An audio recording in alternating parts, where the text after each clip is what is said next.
হ্যাঁ, সকালবেলা দেখি এখানে একটা বোম পাওয়া গেল। উঠে দেখি একটা বোম এখানে পড়ে আছে।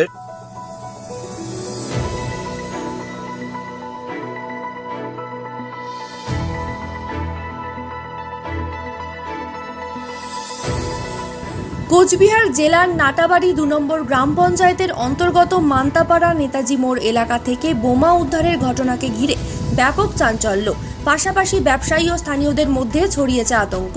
স্থানীয়রা জানান, গত কয়েকদিন আগে নেতাজি মোড় এলাকায় রাতের অন্ধকারে বোমা ফাটায় দুষ্কৃতীরা। প্রচণ্ড শব্দে আতঙ্কের সৃষ্টি হয় ওই এলাকায়।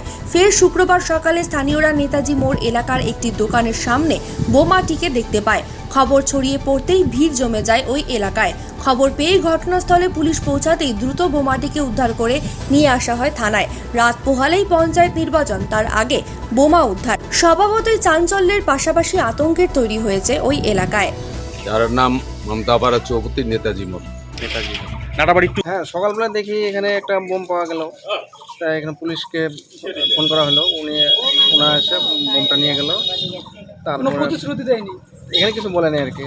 মানে কারা ফেলছে এটা কিছু জানে না না, আপনারা? কে ফেলে গেছে তাও আমরা বলতে পারি না। সকালবেলা উঠেই আপনারা দেখতে হ্যাঁ, পান এটা? দেখতে পাই। আচ্ছা, তো কে আপনারা তো এখানকার ব্যবসায়ী, হ্যাঁ, ব্যবসায়ী। একটা আতঙ্কের হ্যাঁ, আতঙ্কতে আছে এখন।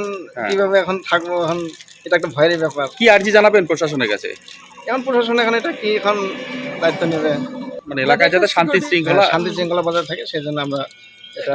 সিভিকের দাবি করা। কি নাম আপনার? আমার নাম দীপক পাল, জায়গাটার নাম? নেতাজি মোড়, মান্তাপাড়া চৌধুরী। নাটাবাড়ি টু। আজকে সকালবেলা ঘুম থেকে উঠে দেখি একটা বোম এখানে পড়ে আছে।